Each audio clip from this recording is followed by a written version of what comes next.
All right, welcome back to Served. JW is here, and special guest today, which is going to be very interesting, Karen Moorhouse, who is the CEO of the ITIA.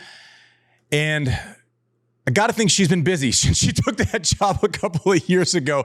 It seems like it's been a top of mind for all of us with the Sinner case, Swiatek of things, and just general confusion around who does what in tennis. It's like any other issue, except it has bigger consequences.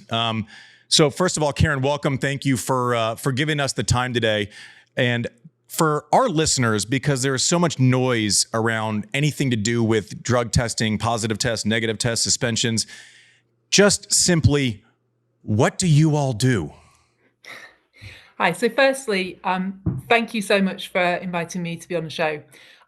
So the International Tennis Integrity Agency, we run the anti-doping and anti-corruption programs for our tennis funders. Our tennis funders are the ITF, the WTA, ATP, and the 4 Grand Slams. They collectively recognize the importance of this work, the importance of integrity to protect their event and to protect the players who play in them. And therefore, this is one area where they worked on together and established the International Tennis Integrity Agency to run those programs. Great, thank you. And just, we'll get into more of this, but just as an aside, so all of the protocols that everyone is mad at, if I'm correct, are voted on by the members that you represent, that you just named, the ITF, ATP, WTA, and the Slam. So level set, it's like the ITA is representing the wishes of these governing bodies. Obviously, the biggest story of last year, and it looks like it's going to bleed into this year, is Jannik Sinner and his 2 positive tests for clostebol last year. I think we, as consumers of this sport and information about the sport, tend to be pretty lazy in our opinions. So I think my goal, selfishly, is to kind of very clearly walk us through timelines, decisions made, reasonings, without being interrupted, without, all of the carnival barkers and everyone else that kind of has an opinion, without being, fully informed. I would love to give you the stage just to walk us through, okay, Sinner, you find out that someone tests positive. What happens from there? Sure. So just to go back to the previous comment. So yeah, the anti-doping rules and the anti-corruption rules are set by the tennis members.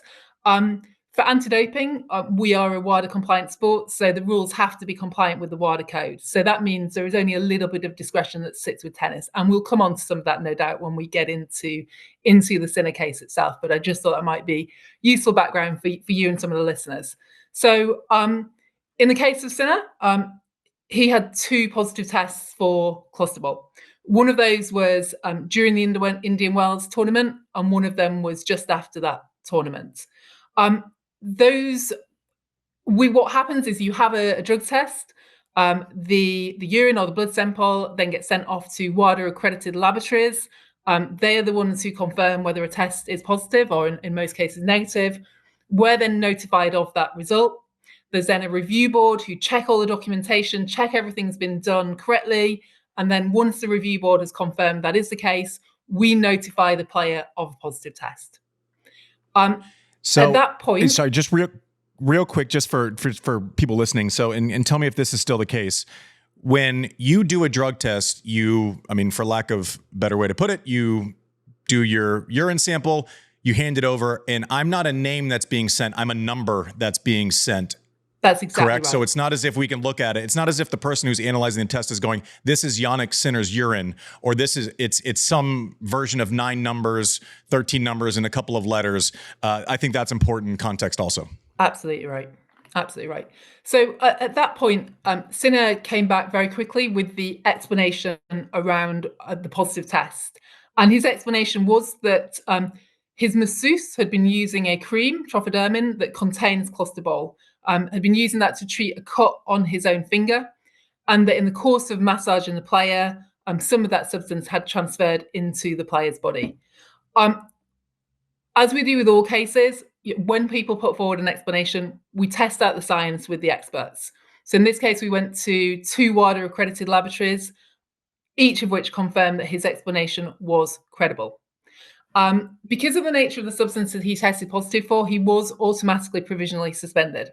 That's the case for all what they call non-specified substances. However, the player urgently issued a application to lift that provisional suspension. Again, that's set out in the rules, the ability to do that. And that application is considered by an independent tribunal chairman. And that independent chair lifted the application on the basis that Jannik Sinner established that he was likely to establish that he had no fault for the positive test. So at that point, he's no longer provisionally suspended and he's free to play. And under our rules, we don't make any announcement. We're required to keep that confidential. What followed then was a thorough investigation by the ITIA team. We have in-house investigators. That involved interviewing the player and also a number here of his team, on some cases on multiple occasions. And that was really to test out his explanation, to make sure that that stood up to scrutiny. And ultimately, at the end of that investigation, we were satisfied that his explanation was correct. So then we had a decision to make in terms of what we did next. Whilst the player had established source, we then needed to determine sanction. And in this case, we referred it through to an independent tribunal to consider what the right sanction was, taking into account his level of fault. And that independent tribunal reached a decision that the player had no fault or negligence. In effect, he exercised utmost caution. And as a result of that, that meant there was no suspension imposed. Just one point to flag was that his results from Indian Wells were disqualified. That's automatic under the rules. If you test positive during an event, irrespective of your level of fault, those results are disqualified because in effect, you've had a banned substance in your body whilst you're competing at that event. As you all know, WADA have now appealed that decision to the Court of Arbitration and Sport, and that appeal will be heard middle of April. Yeah, can I jump in? I mean, I think one of the initial concerns and complaints, and you've done a nice job, and I appreciate that, sort of dispelling it, was that there was preferential treatment. That clearly wasn't the case. Oh, we have a star, we need to protect him. It does seem, though, that there are two very different paths. One for a player that tests positive and furnishes a quick explanation. Hey, my trainer used a banned substance on a cut and gave me an ungloved massage. Versus the player who tests positive and says, I have no earthly idea. It could have been something I ate. It could have been melatonin. I have no idea. Are you comfortable with that? I mean, it seems to me that a player who a player who cheats would be more likely to have an explanation than the player who says, I'm gobsmacked. I have no idea how I'm testing positive. It seems like you have these two tracks, and it seems as though the player who is doping ends up on the preferential track. Would you agree with that? So I think you're right in the sense of every case turns on its facts and on the science. And in anti-doping cases, the burden of proof that you have in normal cases, where it's the party presenting the case who you have to establish that someone's done something, once there's a positive test, that burden of proof switches round in anti-doping cases. So once you've got a positive test, the burden then switches to the player to demonstrate the source of that prohibited substance.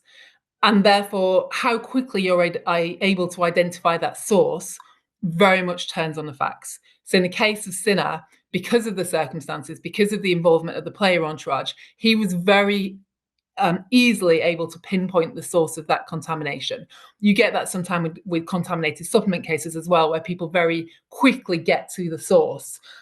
You have other cases where on the facts, it's much more complicated to establish the source.